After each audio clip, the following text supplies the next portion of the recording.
महिलाएं नागा साधु कैसे बनती है, कितना कठिन होता है ये प्रोसेस, और क्यों आजकल लड़कियां साधु बनती जा रही हैं, और लोग कैसे मगरमच्छ की खेती कर करोड़ों कमा रहे हैं, और इसी वजह से जल्द ही खत्म होंगे मगरमच्छ, और इजराइल की एक ऐसी सिंगर जिसे देखकर आप भी उनके दीवाने हो जाएंगे। और क्या सच में पिरान्हा मछली इतनी खतरनाक होती है जितना उन्हें टीवी और फिल्मों में दिखाया जाता है, और सुनील शेट्टी ने क्या किया था कि लोग आज भी इनकी तारीफ करते हैं, और इस बंदे को रेगिस्तान का शेर क्यों कहा जाता है। जानेंगे इन सभी सवालों के जवाब और कई मजेदार फैक्ट्स के बारे में, बस आप वीडियो के अंत तक बने रहिए। नंबर 1, आजकल सोशल मीडिया पर लोग इजराइल की मॉडल्स को काफी पसंद कर रहे हैं। अन्ना ज़ाक एक इजरायली मॉडल और सिंगर है। ऐना ने बहुत ही कम उम्र से ही सिंगिंग शुरू कर दी थी। 2017 में जब वो मात्र 16 वर्ष की थी, तब उन्होंने अपना पहला सॉन्ग मनी मनी लॉन्च किया था। उस गाने को यूट्यूब पर काफी पसंद किया गया, जिसके बाद उन्होंने माई लव और बैंग बैंग जैसे गानों के जरिए वाहवाही बटोरी। सोशल मीडिया पर उनके गाने हिट होने लगे। इसके बाद लोगों ने उन्हें इंस्टाग्राम और टिकटॉक पर फॉलो करना शुरू किया। आज उनके इंस्टाग्राम पर 1.4 मिलियन से अधिक फॉलोअर्स है। वहीं टिकटॉक पर इनके फॉलोअर्स की संख्या लगभग 5 मिलियन है। ऐना फिलहाल एक टीवी शो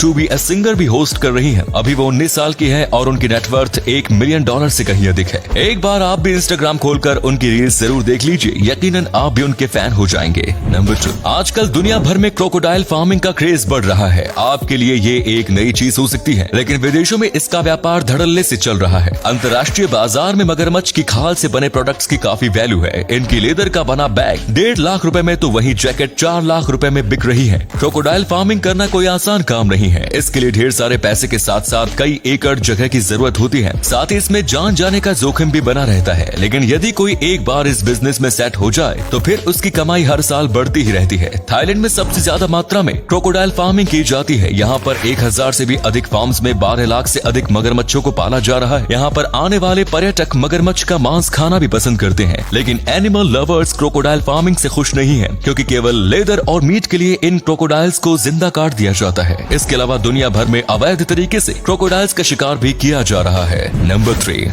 अक्सर फिल्मों में दिखाया जाता है कि पिरान्हा नाम की मछली बहुत ही खौफनाक होती है, जो किसी भी इंसान के शरीर को चंद सेकंड में ही नोच नोच कर खत्म कर देती है। लेकिन असल में पिरान्हा इतनी खतरनाक भी नहीं होती जितना उन्हें टीवी और फिल्मों में दिखाया जाता है। दुनिया भर में पिरान्हा के 30 से अधिक प्रजातियों की खोज की जा चुकी है। कहा जाता है कि जिस नदी में पिरान्हा मछली होती है, वहाँ धीरे धीरे अन्य सभी मछलियाँ खत्म हो जाती हैं। लेकिन इन सब बातों में पूरी तरह सच्चाई नहीं है। पिरान्हा मछली अधिकतर अपने से छोटी आकार वाली मछलियों का ही शिकार करती है। इनमें सबसे घातक रेड पिरान्हा, ब्लैक पिरान्हा और सैन फ्रांसिस्को पिरान्हा होती है। पिरान्हा मछली की बाइट पावर अपने शरीर से 30 गुना अधिक होती है, जो अन्य किसी भी समुद्री जीव के मुकाबले काफी ज्यादा है। पिरान्हा मछलियाँ इंसानों के लिए इतनी ज्यादा घातक नहीं मानी जाती। इसके अलावा वो जैगुआर को भी ज्यादा कुछ नहीं कहती। यदि आप पिरान्हा के आसपास शांति से रहेंगे तो वो भी आपको कुछ नहीं कहेगी। इसलिए जैगुआर आराम से पानी के अंदर अपना शिकार ढूंढ लेता है, क्योंकि वो बिल्कुल हलचल नहीं करता। नंबर 4, कुंभ मेले में नागा साधु सबसे मुख्य आकर्षण का केंद्र रहते हैं। लेकिन क्या आपने सोचा है कि महिलाएं नागा साधु कैसे बनती हैं? महिलाओं का नागा साधु का जीवन बहुत कठिनाइयों से भरा होता है। उन्हें रोजाना ब्रह्म मुहूर्त में उठकर कठोर परिश्रम करना होता है। लेकिन इन सब से पहले उन्हें इससे भी कठिन परीक्षा से होकर गुजरना पड़ता है। नागा साधु बनने के लिए महिला को 6 से 12 साल तक सख्त ब्रह्मचर्य का पालन करना होता है। उन्हें अपना घर परिवार सब कुछ त्यागना होता है। साथ ही उन्हें अपनी वेशभूषा का त्याग करना होता है और केवल एक वस्त्र को स्वीकार करना होता है। हालांकि नागा साधु बनने के बावजूद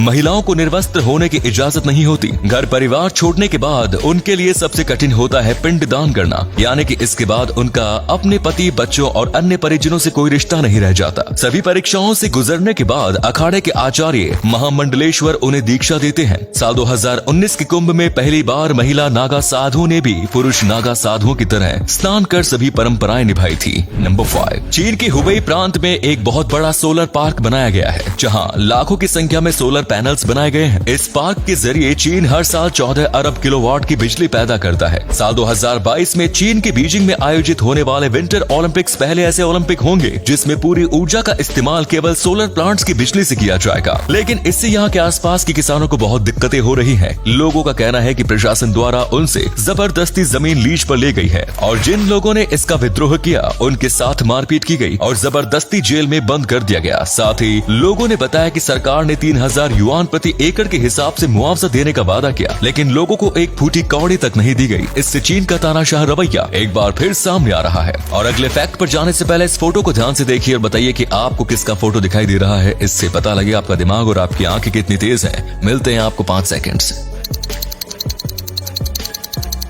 नंबर 6, बॉलीवुड इंडस्ट्री में कई ऐसे सुपरस्टार्स हैं जो अपनी रियल लाइफ में भी हीरो हैं। सुनील शेट्टी भी अपनी रियल लाइफ में किसी हीरो से कम नहीं है। सन 1996 में मुंबई के रेड लाइट एरिया में एक रेड पड़ी थी। यहाँ से 456 लड़कियों को छुड़ाया गया, जिनमें से 128 लड़कियां नेपाली थी। जब सभी लड़कियों को उनके घर भेजा जा रहा था तो इन नेपाली लड़कियों के पास ना तो घर जाने के पैसे थे और ना ही कोई नागरिकता का प्रमाण। जब ये बात सुनील शेट्टी को पता लगी तो वो मदद के लिए आगे आए और एक प्लेन की मदद से सभी लड़कियों को नेपाल पहुंचाया। पिछले 24 सालों से उन्होंने ये बात किसी को नहीं बताई। हाल ही में एक महिला ने इस बात का खुलासा किया जो उन 128 महिलाओं में शामिल थी। सुनील शेट्टी के इस नेक काम के लिए एक लाइक बनता है। नंबर 7, महाराष्ट्र में एक पिता ने अपने बेटे की जिद पूरी करने के लिए कबाड़ की मदद से जीप बना डाली। उन्होंने ये जीप केवल लोहे के कबाड़ से तैयार की है, जिसे बनाने में कुल 60,000 रुपए की लागत आई। ये आम गाड़ियों से अलग किक से स्टार्ट होती है। हालांकि सड़क पर ये गाड़ी चलाना वैध नहीं है। सोशल मीडिया पर इस गाड़ी की वीडियो वायरल होने के बाद आनंद महिंद्रा ने पिता की तारीफ की। साथ ही वे इस जीप से इतने प्रभावित हुए कि खुश होकर एक बोलेरो कार गिफ्ट में देने का ऐलान कर दिया। नंबर 8, अब हम आपको एक ऐसे योद्धा के बारे में बताएंगे जिन्हें लायन ऑफ डेजर्ट यानी रेगिस्तान का शेर भी कहा जाता है। ये कहानी है लीबिया के रहने वाले उमर अल मुख्तियार की। सन 1911 में लीबिया के ऊपर इटली ने हमला कर दिया था। इसके बाद इटली से अपने देश को आजाद कराने के लिए लीबिया ने एक जंग छेड़ दी। हालांकि इटली की सेना के आगे लीबिया की सेना में दम नहीं था, लेकिन लीबिया के लोगों ने हार नहीं मानी। लीबिया की तरफ से उमर अल मुख्तियार ने सेना की अगुवाई की। उमर केवल एक मदरसे में पढ़ाने का काम करते थे। वे छिपकर अपनी टुकड़ियों के साथ इटली की सेना पर हमला कर दिया करते थे और तुरंत ही रेगिस्तान में कहीं गायब हो जाते थे। इटली की सेना से वे 20 वर्षों तक युद्ध करते रहे। सन 1931 में कुछ मुखबिरों की मदद से उमर को पकड़ लिया गया और उन्हें सड़क पर खड़ा कर फांसी दे दी गई। लेकिन उनका नाम आज भी लीबिया के इतिहास में अमर है। उनकी जीवनी के ऊपर हॉलीवुड में एक फिल्म भी बनाई जा चुकी है। तो उम्मीद है ये वीडियो आपको पसंद आया होगा। अगर आया तो लाइक कीजिए, शेयर कीजिए, कमेंट्स कीजिए। धन्यवाद।